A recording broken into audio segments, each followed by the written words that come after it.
Masechet Baba Mesia Daf Chaf Vav. Nu Mishnah. Masa begal b'kotel yashan hare elu shelo. Masa b'kotel hadash mechesyo v'lachus shelo mechesyo v'difnim shel Baal Habayit. If one finds an item in a pile of rubble or in an old wall, you can keep it because whoever's it was is long gone. There's no way you can find who it belonged to. And they had Yeush, that's it. It was in the wall for a long time, so therefore you can keep it. However, if it's a new wall, then it depends. We're talking about these thick stone walls that had holes in them, and people might put something in the hole for safekeeping, maybe to find later, or just to get rid of.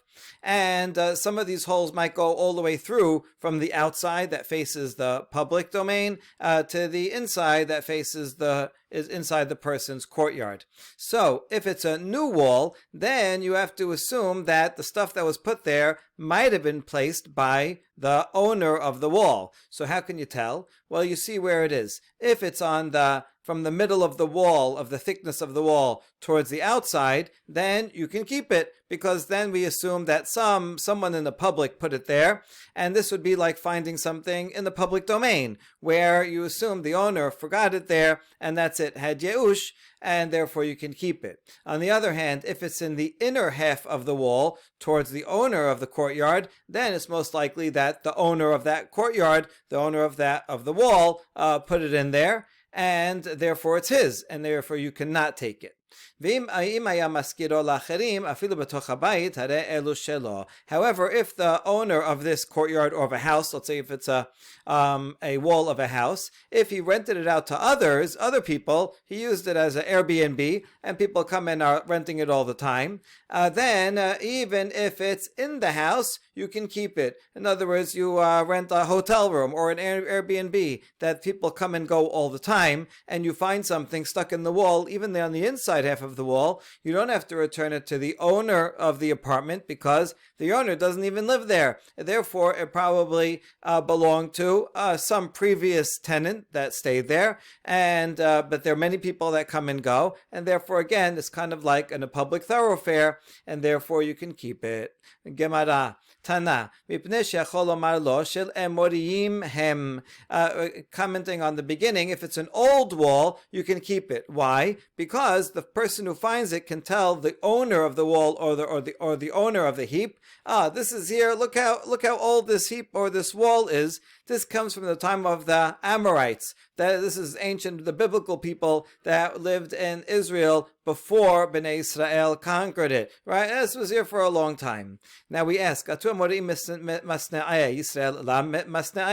now we're assuming that Amorim means as opposed to a Yisrael, opposed to a Jew. So do only non-Jews put things in walls and Jews don't? How do you know that this belonged to a non-Jew, not a Jew?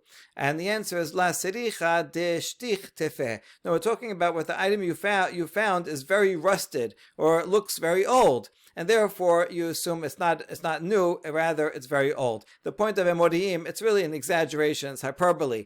There's probably nothing there from the time of the Amorites. This statement was said some 1800 years ago. The Emoriim were in Israel 1800 years before the Tanaim. So this is like way old, even from their standard. The point of saying Emorim is like, this is old history, this has been there for who knows how long, and therefore whoever it is long gone and forgot about it, despaired of it, if they're even alive.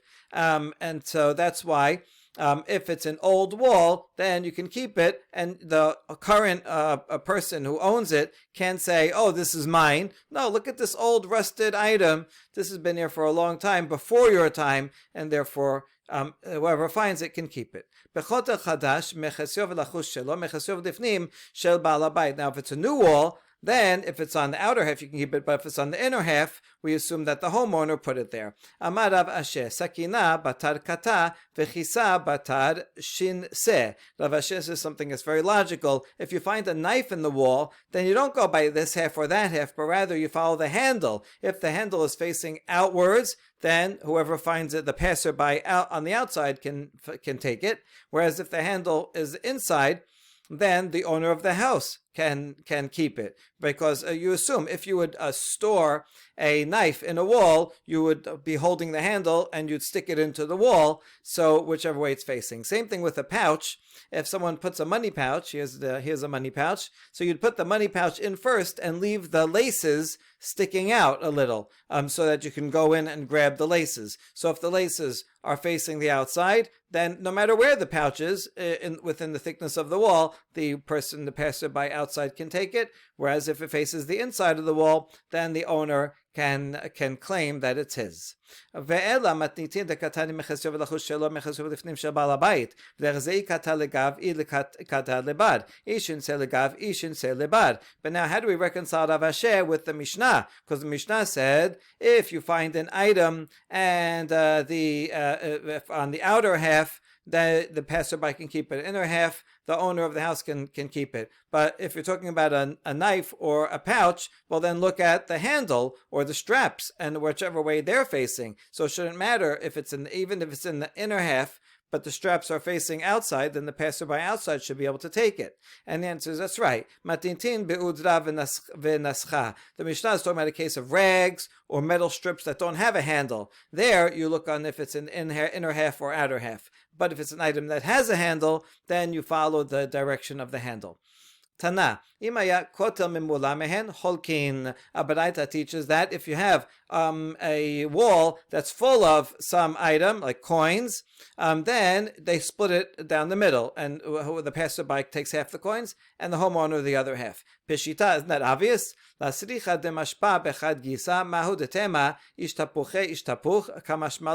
seems obvious because we just said that the outer half the passerby gets, the inner half the inner guy gets. So of course you're going to split it. The chidush we explain is even if it's on an incline, right? There's a hole that goes through the wall, but the hole it's higher on one half than the other. So you might have thought that, let's say it's higher on the inside, so the inside guy could say, "Oh, these are all my coins," but some of them spill to the outside because of the incline. No, we don't say that. Even if it's on an incline, you still split them down the middle. Now, if the homeowner rents out his room, it's an Airbnb, people come in and going all the time, then the homeowner cannot claim that something that's stuck in the wall is his own, because it could be anybody's who passed by there, and therefore finders keepers. Now, if you find it, how come you can keep it? Why don't you assume it's the last tenant that was there? If you stay in a hotel room and you find some watch there or something, so who do you just keep it? Or wouldn't you assume that it's the last tenant that stayed there? It's probably not 10 tenants ago, because in the meantime it would have been found. It's probably the immediately previous person, so return it to that person. Milotenan,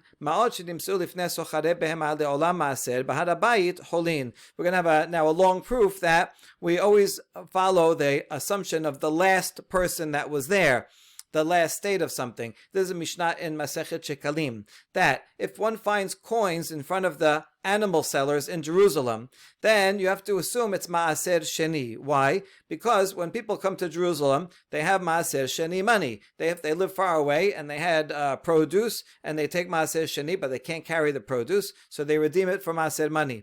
Maaser Sheni money can be used by the owners, but has to be in Jerusalem. And in Jerusalem, they have to buy animals or produce and food. So if you find, so most people that are buying animals in Yerushalayim, they're doing so with maaser money, and therefore if you find some money that dropped on the floor, that means the person came to buy an animal, he dropped some coins, so that is maaser, you have to assume is maaser sheni money. On the other hand, if you find some coins on Harabayit itself, then it's chulin. Why? Because we assume the person that had Maaser Sheni money already spent it on when he came into Jerusalem and bought an animal. Any other money he had is chulin money that he's going to use just to rent an apartment, whatever else, other expenses he has. And therefore it's chulin. Ubirushalayim, if you find it in the rest of the streets of Jerusalem, not up on Harabayit, not in front of the animal sellers, but just in the streets, and then depends when. If it's a regular day of the week, not near a holiday, then it's chulin. People just have money, regular shoppers and people in Jerusalem. But if it's at the time of the holiday, that's when many people come in from elsewhere, from far away, and the money that they bring, most of their money is maaser sheni money. And therefore, something drops, and you have to assume it's maaser sheni when it's around the time of the holiday. On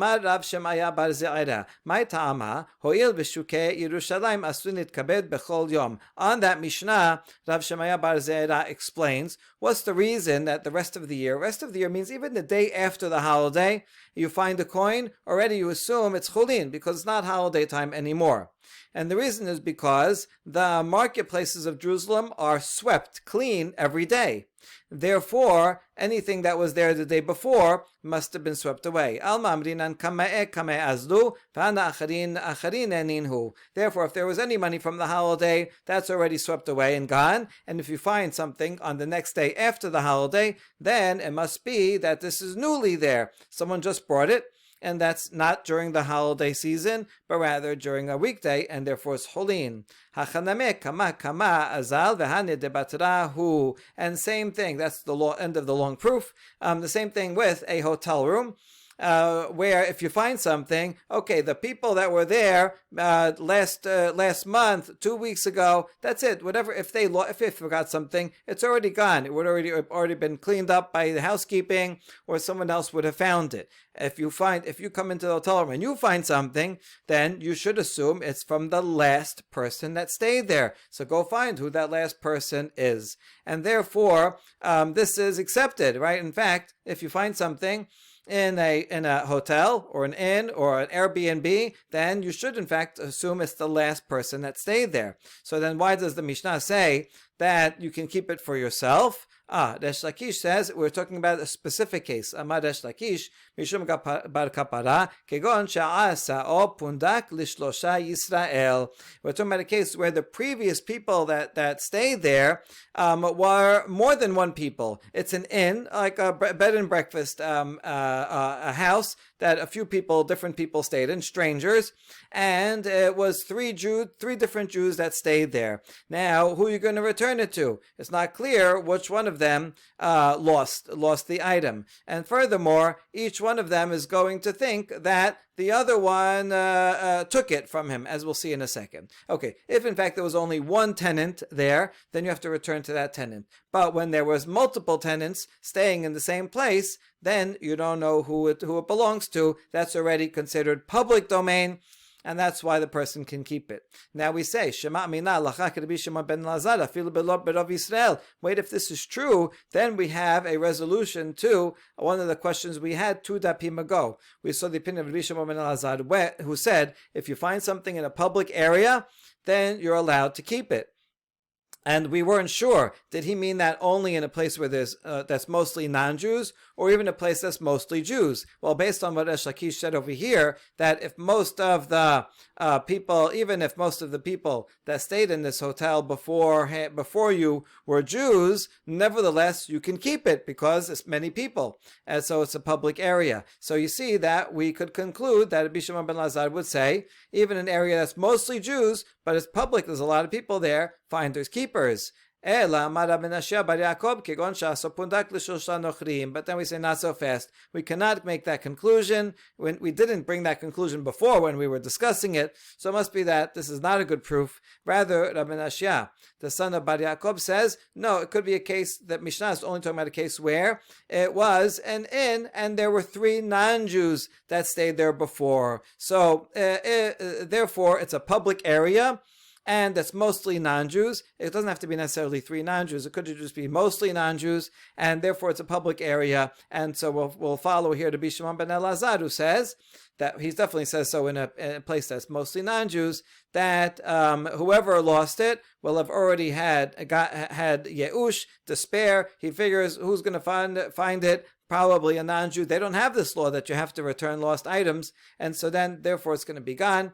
And since he has Yeush, finder is allowed to keep it. But in fact, it's a specific person that stayed here, one person that stayed here before, then you'd have to return it to that person. Rav Nachman Amar Rabba Bar Abu, Afilu Tema Lishlosha Yisrael, Mai Tama Hudin Fal Mine Miya'ash, Memar Amar, Mikidini Shacharina Lahava Bihadi, Ela Hane, Amri Kamaihu Kamazimne Lehaderuli, Velahi Haderuli, Vashta Lihadru, Ida Hadura Adura nihali v'hai de la ahadru li bedataihu lemigzela. Said the name of Rabba Bar Avu. We can even say that this Mishnah is talking about a case of specifically 3 Jews who stayed in the inn before a person. And even if, no matter what Rabbi Shimon ben Lazar says, even if he doesn't apply his halacha to a place that's mostly Jews, this case is different. Because think of the psychology of the person that lost it, right? There's 3 people staying there. They're strangers, but they're all Jews, and it doesn't matter. They all, first, for sure, if they're 3 non-Jews, we already established that. We want to uphold the words of Resh Lakish, who said that's 3 Jews.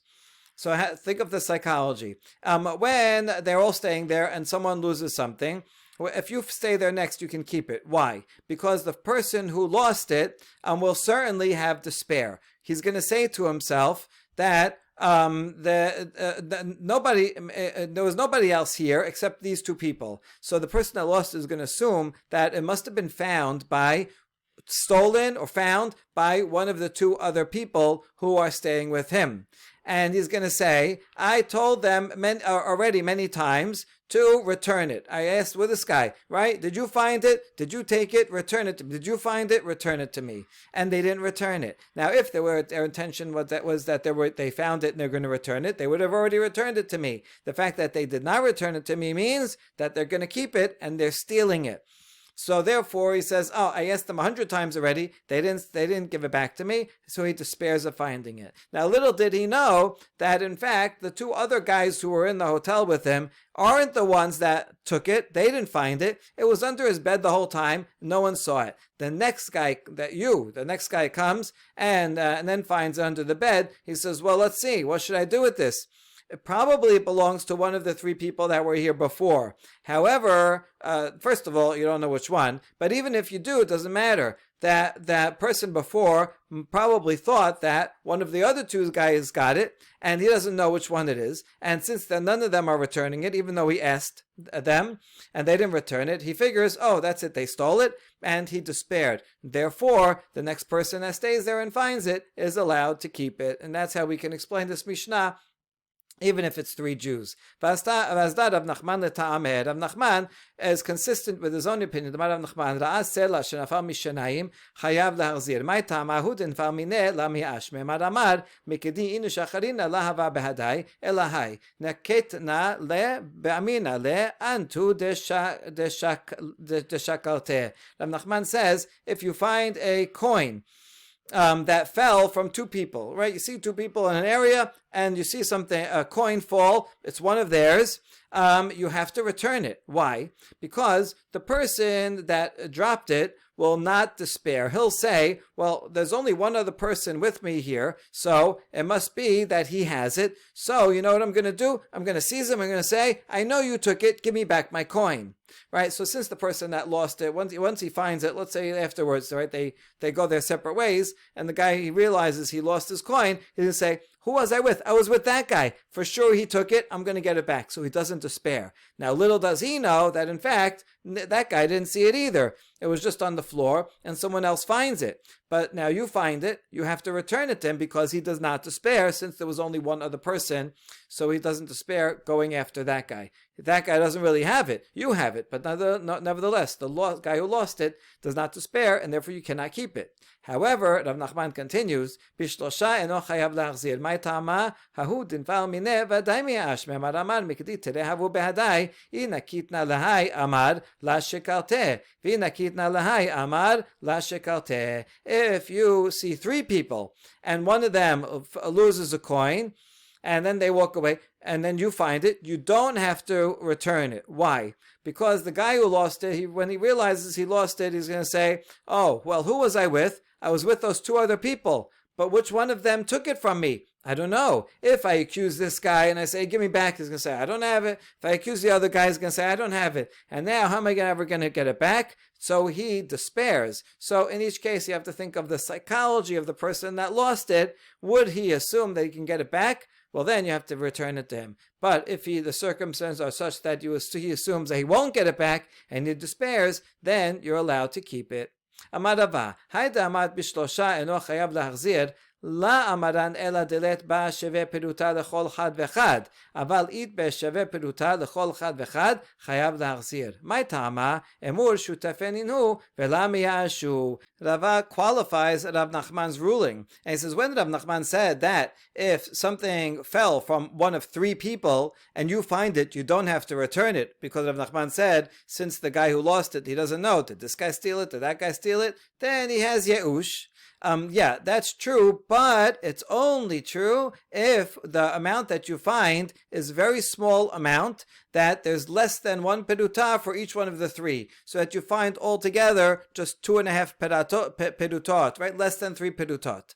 But if there is more than one peruta for each of them, then you do have to return it. Why? Because it's possible that they are actually all partners, and therefore they did not despair. These three people, you don't know if they're strangers, and one's going to accuse the others. Maybe they actually own this coin, in this money, in partnership, and therefore, when one guy loses it, he'll assume, the other guy must have it. He trusts him because they're all partners in it together, and so he might not even ask him where it is, and so he does not have Yeush. And therefore, since you don't know that, they could be partners, then you have to return it to them. If it's less than a sheveh peruta, there's halacha that you only have to return an item if it's worth more than a peruta. Less than a peruta, it's not even something that's called valuable. And therefore, if there's less than a peruta for each of them, then even if they all hold it in together as partnership, each one has less than a peruta of ownership, and therefore you don't have to return it to any of them, because it's less than a peruta for any of them. And if one person owns it, then it's more than a peruta. But we already said the logic of Rav Nachman, if it's owned by one person, then you also don't have to return it, because he'll assume it was stolen by one of the other two guys, and he will have Yeush. That's what Rava said. There's another version. Amar Rava, Rava says, even if it's only ela sheveh shete perutot chayav lachzir, even if it's only worth 2 perutot, you have to return it. In other words, even less than 3, less than 2, you wouldn't have to return it, but even between 2 and 3, you still do have to return it. My ta'ama emur shutafeninu v'chad minayu achule achle limnate gabe chabre. It still could be that they owned it in partnership. Now, if it's less than 3 perutot, then we said before, well, then you wouldn't have to return it, because each person owns less than a peruta, but not necessarily. Could be that one of the 3 partners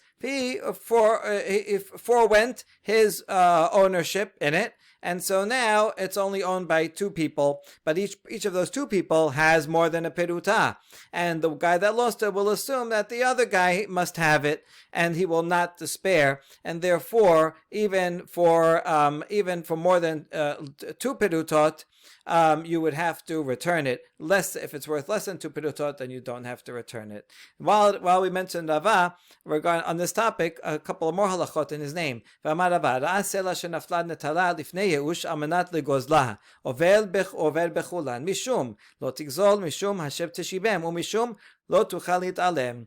ואף אגב דחזרה לאחר ייאוש, מתנה דייהיב לה, ויסורה דעבד עבד. If someone finds a coin that fell from someone else, and he's supposed to return it, and instead he took it, if he took it before the owner despaired, and he had in mind he's going to steal it, then he violates many prohibitions as follows. He violates stealing, right? He saw this guy, he lost his coin, and he takes it for himself. He's supposed to return it. That's stealing.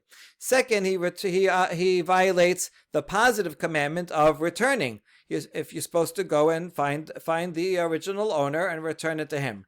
And the third commandment is a lo ta'aseh that's connected to it, that do not ignore. If you see a lost item, don't disregard it and keep walking and say, I don't want to bother. No, you have to bother. You see someone's animal that's lost, don't say, what a pain, I have things to do. No, you have to go and take care of it and find the owner. So he violated all three. And even if after the owner despaired, then he returned it to him, well, that returning is a gift. Very nice that you gave him a gift, but the prohibitions that he violated, he already violated, and so that's too late now.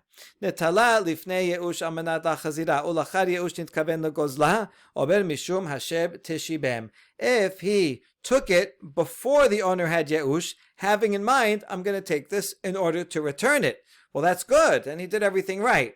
But here's the problem. After the owner despaired, right, he waited a while, he didn't get it back to him right away, and then he sees the owner's like, oh well, he overhears him say, oh well, for the money that I lost. And then after Yeush, then he says, oh, you know what, I think I'll keep it for myself.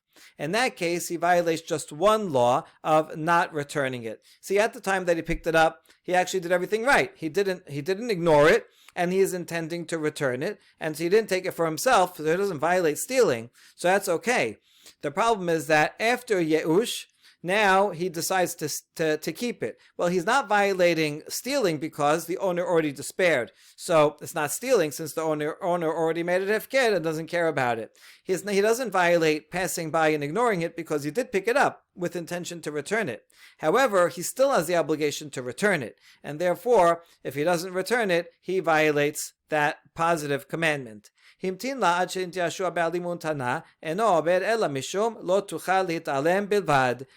he waited, he picked it up, and he didn't pick it up. He left it there, and he waited until the owner had to spare, right? And then here's the owner say, oh, that thing I lost. Now this guy, you know where it is because you saw where it dropped, but you didn't pick it up. So right now, you didn't steal it because you didn't take it.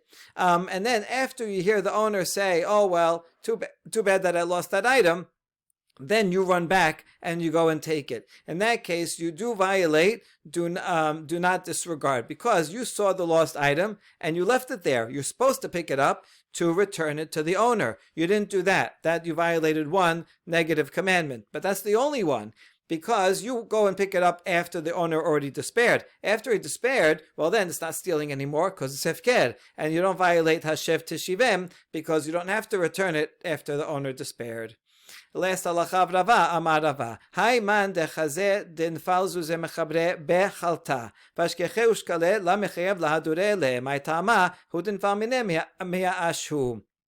If you see someone that they dropped a coin into the sand, and you find it and you and take it, you don't have to return it to its owner. Why? Because the guy who lost it, he has yeush, right? He checks his pocket. I lost this. He's walking on the beach and he lost the item. I lost it in the sand. I'm never going to find it in the sand. I have yeush. Oh well, and therefore you're allowed to keep it. And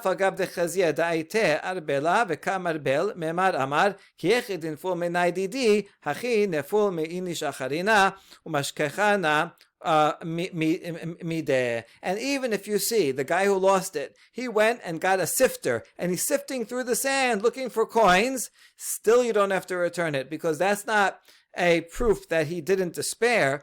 In fact, it could be the opposite. He despaired, but he had an idea. He says, listen, if I lost a coin just now and what did I feel? I felt despair. I'm never going to find it. Probably there's other people that also were walking along the beach and lost coins and they despaired and left them there. So I have a business idea. Let me go get a sifter and I'll look for some money that other people may have dropped. So it doesn't mean that he didn't despair. He despaired of his own coin. And therefore, if you see it, you're allowed to keep it. Next Mishnah, Masa b'chanut hare elu shelo, ben hatavar v'lechanvani shel chanvani. If someone finds money in a store, well, then you can keep it because you can assume that a customer dropped the money in the store and that's it. It's a public space and money doesn't have a siman on it and therefore you can keep it. However, if you find it behind the counter, right, meaning where the store owner stands behind the counter, between the counter and the store owner himself, then that belongs to the store owner. Makes sense because then it's most likely that the store owner dropped that money. Lifnei shulchani hare elu shelo, ben hakiseh v'shulchani hare elu shel shulchani. Same thing with a money changer. If you find money near the money changer's table, meaning in front of it where the finder is, where the customers are, then you assume a customer dropped the money and you can keep it. However, if it's behind the counter, right, between the chair and the money changer, then it belongs to the money changer because it's likely that he dropped it. הלוקח פירות מחברו או ששילח לו חברו פירות ומסע בהן מעות הרי אלו שלו. אם היו סירורין נוטל ומכריז. If you buy produce from someone, or someone sends you produce, and then you're looking through the produce, through the fruit, through the grain, and you find some money mixed in, some coins mixed in there, you can keep it. Because these are loose coins, and so they have no siman. And how do you know who it came from? Well, why don't you assume it came from the person you bought it from? The Gemara will discuss, or the person who sent it to you. But if they were bound up together, then that has a siman. Then you have to announce, I found some money in this fruit, and then someone can come and identify it. Amar Rabbi Elazar, afilu munachin al gabe shulchan. Rabbi Elazar says, what if it's on the table itself? Regarding the money changer, also finders keepers. You see, the Mishnah is not so clear. It says in front of the table you can keep it, behind the table you can't keep it. What about on the table? So Rabbi Elazar says you can keep it. Now we're going to ask about the Mishnah. Tenan, lifnei shulchani hareu shelo ha'al gabe shulchan deshulchani. From the first phrase in the Mishnah, it says in front of the table you can keep it. So we can infer from there that if it was on the table, then you cannot keep it. It belongs to the money changer. But let's try to infer from the continuation of the Mishnah. Ben hakiseh l'shulchani shel shulchani ha'al gabe shulchan shelo ela mehalek al mishma mina. But then it says, if it's behind the table, meaning right where between the chair and where the store owner is, assuming the store owner is right up at the counter and the chair is behind him, so all the area behind the counter, then it belongs to the money changer. We can infer from there that on the table itself, the wood means that the whoever finds it can keep it. So which one is it? In other words, there's a middle ground here that the Mishnah does not specify, and therefore, how can we figure out what the Mishnah meant? So rather, it must be that from the Mishnah we cannot learn either way. The Mishnah is ambiguous about what happens if it's on the table. Now, since the Mishnah is ambiguous, how did Rabbi Elazar know that if it's on the table, then you can keep it? Amarava matnitin keshite. Mai iriya detane ben hakiseh l'shulchani shel shulchani litni al shulchan. So Rava explains that Rabbi Elazar did derive it from the Mishnah because there was a difficulty in the Mishnah if you read otherwise. Why does the Mishnah say between the chair and the money changer, that belongs to the money changer? It could have just said on the table, and then said on the table belongs to the money changer, and then that would have been clear. It gives unusual specificity when it says between the chair and the shulchani. Or iname masaba shulchanot kedekatani resha masaba chanut shelo. Or the Mishnah could have written, if one finds it on tables, then the money changer keeps it. And that would be parallel to the resha, where it says if one finds it in the store, as in general. So it could have written in a more general formula, if one finds it on tables, then it belongs to the money changer, if indeed it should belong to the money changer. From the fact that it doesn't say ala shulchan or masa ba shulchanot, then it goes to the money changer, but instead it said lifnei shulchani. You see, actually is very good. Lifnei shulchani doesn't mean in front of the table, it means in front of the money changer. So the money changer, he himself, that human being, is the borderline. From him and backwards to the chair belongs to the money changer. But in front of the money changer, and the table is in front of the money changer, then it goes to the finder. And therefore, Rabbi Elazar thought that inference makes more sense. Even if they're on the table, you can keep it. If it's on the table, you can assume that a previous customer left some money on the table, not that the money changer himself left the money on the table.